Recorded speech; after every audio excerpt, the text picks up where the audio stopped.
ang kampo ng mga Duterte. Well, specifically si Baste Duterte ng kanyang statement ngayong maghapon yata ito. At nagkaroon siya ng maikling komentaryo pagdating sa EDSA People Power Revolution. Parinig nga natin kay Yusek. Parinig natin? Meron ba tayo? Hindi, ito, babasahin ko. Oo. Ito Yusek, no? Sabi niya, People Power was more than just... Okay, magandang umaga sa inyo mga kababayan.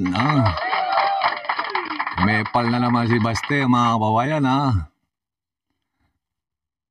Pakinggan po natin ang sinabi niya tungkol dito sa EDSA Revolution, mga kababayan. Bago lahat, magandang umaga po sa inyo. Lalo na po sa mga bagong subscribers. Maraming salamat po sa inyo, mga kababayan. It was a testament to the collective strength of the Filipino people in demanding truth, justice, and accountability. It is also a reminder that we must remain united against any form of oppression. Let us honor its legacy by ensuring that history is never distorted, our rights are never trampled upon, and our democracy remains intact for future generations. May the darkest times in our history never happen again. May darkest time pa. Kaya namin binring up ito, no, Yusek Claire, kasi ilang days ago lang nagparinig yung father doon sa like father, like son. Sa possibility ng dictatorship and pag-extend ng kanilang pananatili sa pwesto. Now, kaya nakakatuwa naman, nabanggitin niya yung darkest times. Kailan pa ba siya naging concern kaya sa EDSA People Power? Darkest times talaga pa ang description niya. Well, oo nga naman mga kababayan, kailan pa naging concern naman itong si Baste sa EDSA People Power Revolution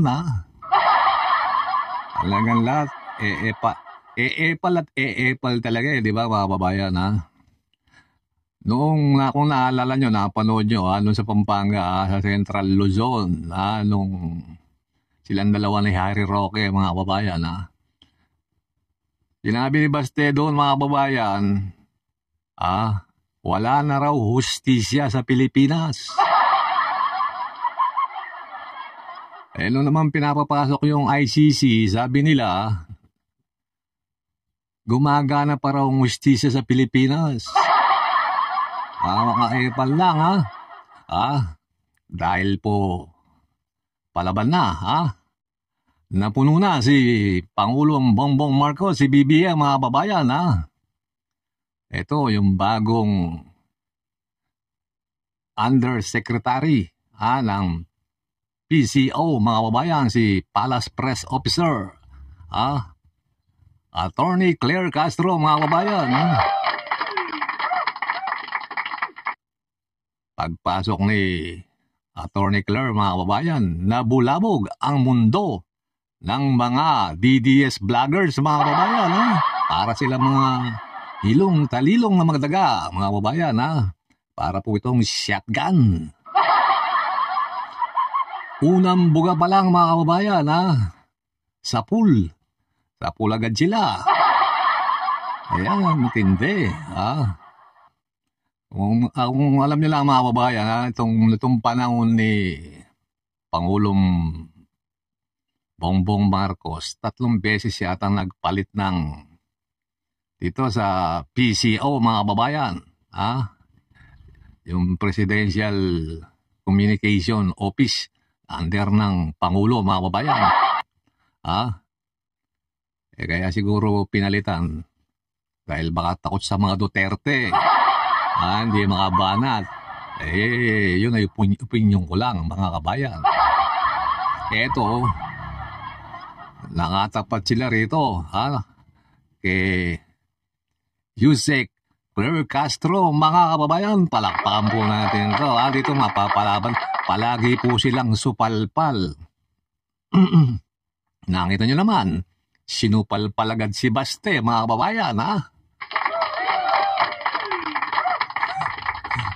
Kailan pa raw naging concern sa EDSA People Power si Baste, mga kababayan, Ayan, sinasabi ko sa inyo, maliwanag ang pili ng Pangulo sa PCO na iatid ang tamang impormasyon sa taong bayan. Itama yung walang fake news, mga kababayan. Napuno na si BBM sa mga Duterte, mga kababayan, na walang puknat na paninira sa kanyang administrasyon, mga kababayan. Kaya itinalaga si bagong sekretary na si Jay Ruiz at si Undersecretary Attorney Claire Castro, mga kababayan. Kaya naman itong mga DDS vloggers, mga kababayan, nag-uusap-usap po yan sa kailang mga GC, mga kababayan. Kung naghahanap po sila, nagpupuyat po sila, makahanap lang ng ibabato. Dito kay Attorney Claire Castro, mga kababayan. Ito nga si Maharlika, unang banat daw ni Attorney Castro, palpak daw, Wala silang masabi, mga kababayan, Talagang real talk, Kung titignan mo naman siya itsura, si Attorney Claire Castro, mukhang artista. Si Maharlika, mukhang mahilig sa sa mga letter J, yung jumangit, ganun. Nagsawa na yung tao sa ni Maharlika, yung bangag. Na-immune na, naumay na sa palagi na lang bangag, bagag. Kung mapapansin nyo, mga kababayan, kumukunti na yung nanonood kay Maharlika. Marami ng mga kababayan nating nagising sa katotohanan na binubudol lang sila nitong babaitang to. Ito naman mga kanto boy na mga vloggers, mga kababayan, nakala mo naman pwede silang tumapat dito. Abogado to, nag-aral to, broadcaster to, vlogger pa.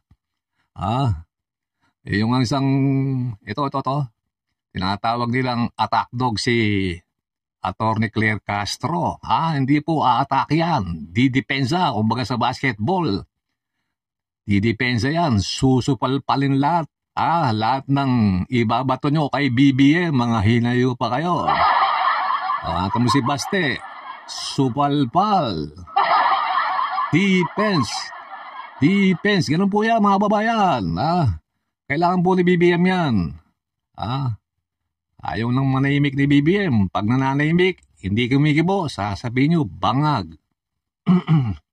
Excuse me po. Sabihin nyo, bangag. Alibasa mabait yung tao.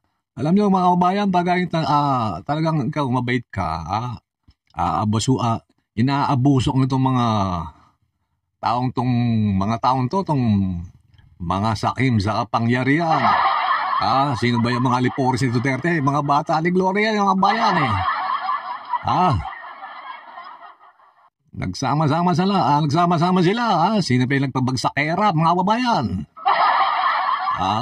Akala nila magtatagumpay sila kay BBM. O ngayon, sinasabi nila, iba na, baka nagsawa na sa bangag. Ito naman daw, papunta naman daw sa, diktador, Ay lang, nakita niyo naman, unang buga ba lang ni Attorney Claire Castro, Hindi na alam kung ano isasagot nila, Hintayin pa natin, Ito, nagpalabas na nga sila kapon, di ba, Nuli raw ng NBI ito, si Attorney Claire Castro. Maganda pa kayong iba, mga hinayo pa kayo, Asahan natin yan, mga kababayan, Pero marami ng Pilipino, mga taong bayan nagigising na sa katotohanan.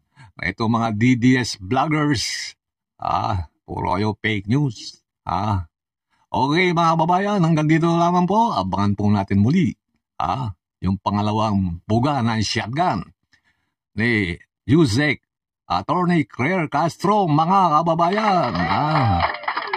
Dito, nasa tamang tao si BBM na magdidepensa sa kanya, sa mga atake sa kanya, yung mga attack dog ni Pangulong Duterte, mga kababayan. Okay, mabuhay po kayo, mga kababayan. Huwag niyo pong kalimutang mag-subscribe. Pakipindot na rin po ang notification bell. Mabuhay ang Pilipinas, mga kabayan.